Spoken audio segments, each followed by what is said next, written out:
नमस्कार, शुभ सकाळ. आजच्या एका नवीन ब्लॉगमध्ये मी प्राजक्ता तुमच्या सगळ्यांचं खूप मनापासून स्वागत करते. तर कालचा ब्लॉग जिथे एंड झालेला त्याच्या पुढचाच हा ब्लॉग आहे. म्हणजे काल जी काही प्रिपरेशन करायची होती कालच्या ब्लॉगमध्ये पॉसिबल झाली नाही. ती सगळी आजच्या ब्लॉगमध्ये तुमच्याबरोबर शेअर करते. आठवड्याची कामं बऱ्यापैकी वाचवण्यासाठी मी थोड्याफार गोष्टी करून ठेवत असते. भले त्या गोष्टी माझ्या रुटीनमधल्या रिपीटेड असल्या तरी मला तुमच्याबरोबर शेअर करायला खूप जास्त आवडतात. आणि तुम्हाला पण मील प्लॅनिंगचे असे छोटे छोटे व्हिडिओज बघायला खूप जास्त आवडतात. प्रत्येक वेळेस दर आठवड्याला काहीतरी वेगवेगळ्या गोष्टी करण्याचा मी विचार करत असते. तर त्याच विचार करून मी आज या आठवड्यात काही गोष्टी प्लॅन केलेल्या आहेत. याचे एक दोन व्हिडिओज तुम्हाला बघायला मिळतील. आजच आपला हा पहिला व्हिडिओ असेल ज्याच्यामध्ये काल जे मोड आणायला मटकी ठेवलेली आपण त्यातलं मी पाणी काढून परत ते मोड आणायला ठेवून दिलेली आहेत, कारण काल फक्त ती भिजलेली. आज त्याला मोड आणायला ठेवले. कांदे यावेळेस ना मी किलोवर जसे आणतात ना तसे आणले नव्हते. म्हणजे हे मी पहिल्यांदाच असे घेतले. ज्यांच्याकडनं भाजी घेते ना त्यांच्याकडनं हे असे कांदे मी पहिल्यांदाच घेतले. म्हटलं असे बघूया म्हणजे व्यवस्थित आहेत की नाही आहेत, तर म्हणून ते घेतले.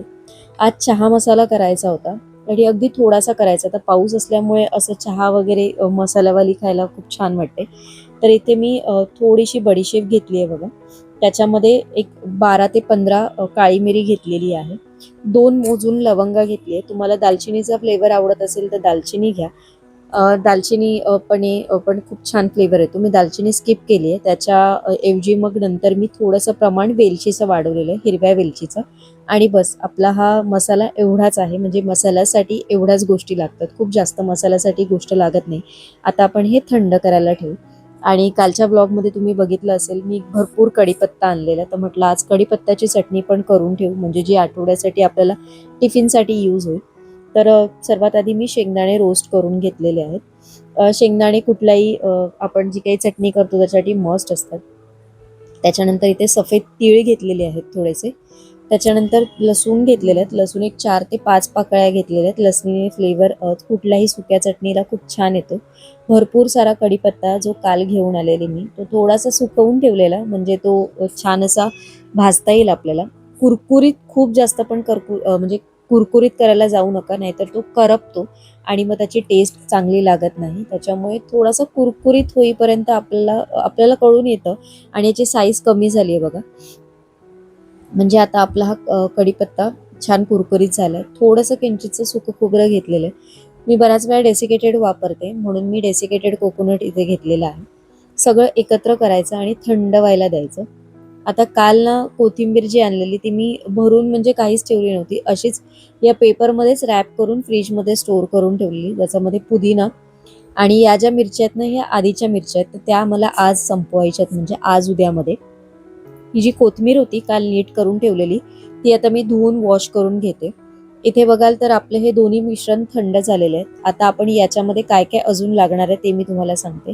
चटणीमध्ये मी थोडंसं चवीप्रमाणे मीठ टाकायचं. तुम्हाला जसं आवडत असेल तसं तुम्ही कमी जास्त मीठ टाका. याच्यामध्ये थोडीशी तुम्ही साखर, गूळ देखील वापरू शकता. इथे लाल मिरची पावडर आणि चवीपुरतं थोडंसं चिंच मी टाकले. तर आज 2 प्रकारच्या चटण्या एकाच वेळेस ग्राइंड करायच्या होत्या, म्हणून मी हा अगारूचा 400 वॅटचा पर्सनल ब्लेंडर वापरते. याच्यामध्ये एकाच वेळेस ना म्हणजे आपल्याला जर मल्टिपल मसाले वगैरे काही करायचे असतील, चटण्या वगैरे करायच्या असतील तर छान आहे वापरायला. मग बऱ्याच वेळा मी हा वापरते. तर आता मी छोट्या जारमध्ये याच्यामध्ये जो आपला चहाचा मसाला होता तो बारीक करून घेणार आहे. आणि अगदी खूप जास्त बारीक करू नका, कारण याच्यात जी आपण वेलची ठेवली ना त्याचे साल किंचितचे तसेच राहतात. त्याच्यामुळे ते तसेच ठेवा. खूप जास्त बारीक करू नका, म्हणजे असा थोडासा दरदरीत असेल ना तर चहाला टेस्ट खूप छान येते. एकदा नक्की ही ट्रिक ट्राय करून बघा तुम्ही. आता याचे जे ब्लेड आहेत ना हे छान व्यवस्थित आपल्याला रिमूव्ह करता येतात, म्हणजे एका भांड्यातनं काढून आपण दुसऱ्या भांड्याला लावू शकतो. तर आता जे दुसरं होतं भांडं माझं मोठं, त्या जारमध्ये हे मी ब्लेड फिक्स करून घेते. आणि मग आपण त्याच्यामध्ये चटणी वाटून घ्यायची. चटणी वाटून घेताना याच्यामध्ये पाणी वगैरे आपल्याला काही वाटायचं नाही, कारण ही आपल्याला सुकी म्हणजे ठेवायची आहे, म्हणजे 8 ते 10 दिवसासाठी आपल्याला स्टोअर करायची. आणि ही चटणी ना 8 ते 10 दिवस फ्रीजच्या पण व्यतिरिक्त बाहेर तुम्ही अशी स्टोअर केली ना तरी देखील ती राहते. असं काही नाही आहे की बाहेर राहत नाही. 8 ते 10 दिवस आरामात राहते. आता ही माझी चटणी 8 दिवसात संपणारी नाही आहे, पण एकदा का ऑफिसला घेऊन गेली ना मी एकदा, कितीचं असते, मग असं होणार ना की अरे आज आणलीस ना तर उद्या पण घेऊन ये चटणी, परवा पण घेऊन ये, असं बऱ्याच वेळा होते आणि ती 8 दिवसात संपून जाते. तर आता हे दोन्ही मसाले मी स्टोअर करून घेतले अगदी छोट्याशा डब्यामध्ये. चहाचा मसाला आणि एका साईडला आपली चटणी, ही एका स्टीलच्या डब्यात मी भरून घेतली आहे बघा.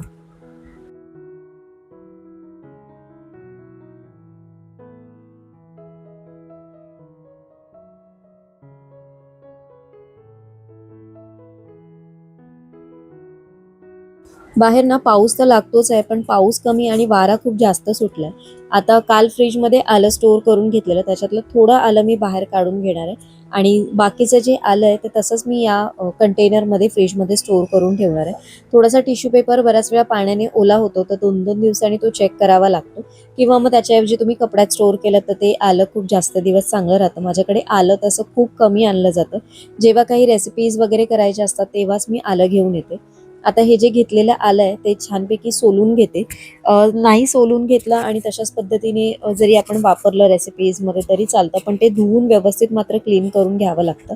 तर आता हे जे आलं चिरून घेते ना, याच्यातला मी ना 1 इंच म्हणजे अगदी 1 इंचापेक्षा छोटासा आल्याचा तुकडा मी बाजूला काढून घेणार आहे आणि बाकी सगळं जे आलं आहे ना ते मला बारीक वाटून स्टोअर करून ठेवायचं आहे एक 8 ते 10 दिवसासाठी. त्याच्यामध्ये ना काही रेसिपीज मला अशा करायच्यात भाजीच्या वगैरे, की ज्याच्यामध्ये ना फक्त आलं वापरलं जाणार आहे. त्याच्यामुळे मग मी म्हटलं फक्त आलं आपण बारीक मिक्सरला लावून घेऊ आणि मग ते स्टोअर करून घेऊ.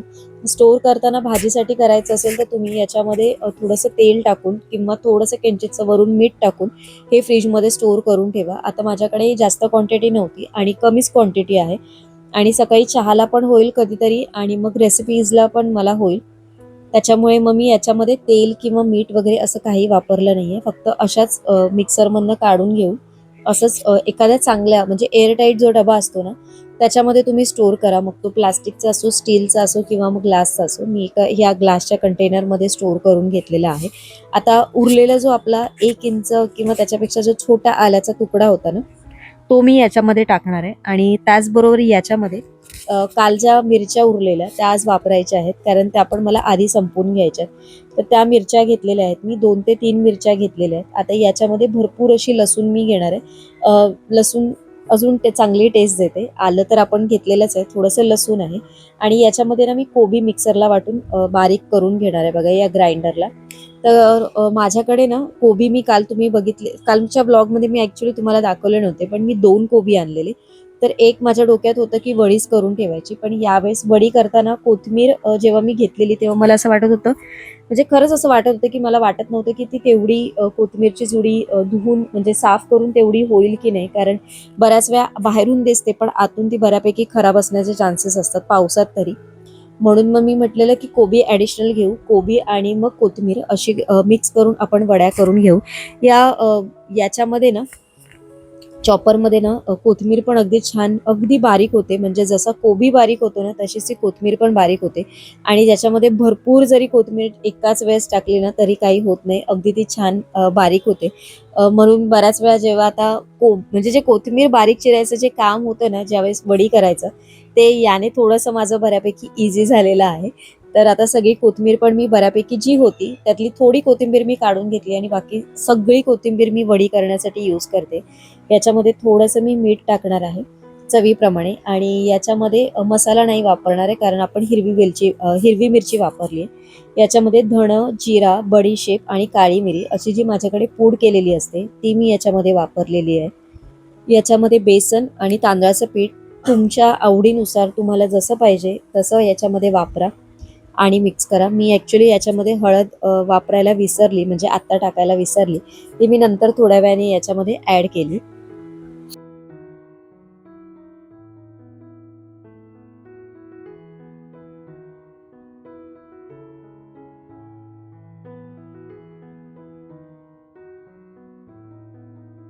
आता मी इथे पाणी गरम करायला ठेवते. पाणी गरम करण्यासाठी मी माझ्याकडे हे एक स्टीमर आहे. इडली पात्र जे आपल्या सगळ्यांकडे असतं ते तशा पद्धतीचं हे आहे. हा पूर्ण कॉम्बो सेट होता. याच्यामध्ये इडली, ढोकळा याच्यासाठी वेगवेगळ्या प्लेट्स होत्या. फक्त त्याच्यामध्ये ना गाळण नव्हती, म्हणजे जी चाळणी असते ना स्टीलची ती नव्हती. मग ही जी चाळण आहे ती मी त्याच्या अंदाजाने मापाने वेगळी विकत घेतली आणि ती घेतल्यामुळे ना मग बाकी जेव्हा स्टीमिंगचं काम असतं ना ते थोडंसं इझी होऊन जातं. त्याच्यामुळे मी बऱ्याच वेळा स्टीमिंग करताना ही चाळणच वापरते याच्यामध्ये. तर आता वेगवेगळ्या म्हणजे तुम्हाला जसं पाहिजे तसं याच्या साईजने वड्या करून घ्या. कोबी ॲक्च्युली थोडासा पहिला धुवून थोडासा त्यातलं ना पाणी निथळून घेतलं असतं ना, तर तो बरं झालं असतं. कारण मी घाईघाईत कोबी धुतलेला पण होता. त्याच्यामुळे ना त्यातलं पाणी बऱ्यापैकी तसंच राहिलं. तो पूर्णपणे त्याच्यातलं पाणी निथळलं गेलं नाही. त्याच्यामुळे हे जेवढं पीठ आहे ना म्हणजे जेवढं मी केलंय तेवढं ते थोडं-थोडं पातळ झालं. थोडंसं घट्ट असलं असतं, तर वड्या अशा व्यवस्थित राहिल्या असत्या. त्या सुटल्या नसत्या, लूज नसती झाली वडी. पण आता या वड्या आहेत ना बऱ्यापैकी तुम्ही बघू शकता या ठेवल्यानंतर त्याची साईज अजून मोठी झाली आणि या जेव्हा स्टीम होतील ना तेव्हा त्याची साईज अजून बऱ्यापैकी मोठ्या होतील. तर आता हे जे 2 छोटे-छोटे उरले ते मी जिथे जागा मिळेल ना तिथे हे छोटे-छोटे तुकडे टाकून घेईन आणि थोडंसं हे स्टीम व्हायला वेळ लागेल कारण कोबी, कोथिंबीर आणि याच्यामध्ये ना स्टीमिंग म्हणजे वाफ बाहेर निघायला कुठे एवढी जागा पण नाहीये. त्याच्यामुळे मग मी थोडंसं एक 12 ते 15 मिनिटासाठी हे स्टीम करून घेणार. तसं एक 10 मिनिटात आपली ही वडी स्टीम होते. पण एक 15 मिनिटासाठी मी ठेवणार आहे. तर आता एक दुधातनं घेण्यासाठी मी एक पावडर तयार करणार आहे जी हेल्दी व्हर्जनमध्ये आहे. तर माझ्याकडे तुपाचा डबा म्हणजे पूर्ण रिकामी झालेला तो घासायचा होता. तर त्याच्यामध्येच ना मी थोडेसे हे मखाने टाकून घेतले. म्हणजे ते तूप सगळं मखाण्याला लागलं जाईल आणि आता एवढेच मखाने घेतलेत. हे छान रोस्ट करून घ्यायचे कुरकुरीत होईपर्यंत. तुम्ही पूर्ण तुपामध्ये भाजलात तरी चालेल किंवा नाही भाजले सुके रोस्ट केले तरी चालतील. आता याच्यामध्ये मी थोडेसे बदाम टाकलेत. ड्रायफ्रुट्स तुमच्या ऑप्शननुसार घ्या. काजू घ्या, अक्रोड घ्या, पिस्ता घ्या. पण दुधामध्ये बदाम खूप छान लागतात काजू, अक्रोड किंवा पिस्तापेक्षा. म्हणून मी फक्त इथे बदाम घेतलेले आहेत. याच्यामध्ये थोडीशी वेलची टाकायची म्हणजे फ्लेवरला खूप छान लागते. आणि याच्यामध्ये मिक्स सीड्स घेतले ज्याच्यामध्ये अळशी आहे, तीळ आहे, बिया आहेत वेगवेगळ्या प्रकारच्या. थोड्याशा चिया सीड्स पण मी टाकलेल्या आहेत. असं हे थोड्या प्रमाणात सगळं घेतलेलं आहे. याच्यामध्ये तुम्हाला थोडंसं कोको पावडर ॲड करायची असेल तर तुम्ही थोडंसं चॉकलेटी फ्लेवर किंवा असं काही मुलांना द्यायचं असेल तर कोको पावडर वगैरे थोडीशी ॲड करा आणि थोडंसं गूळ पावडर ॲड करा. अशी ही हेल्दी पावडर तयार होते. ही पूर्णपणे थंड करून घ्यायची आणि थंड करून झाल्यानंतर मग आपण याला मिक्सरमधनं फिरवून घ्यायचं.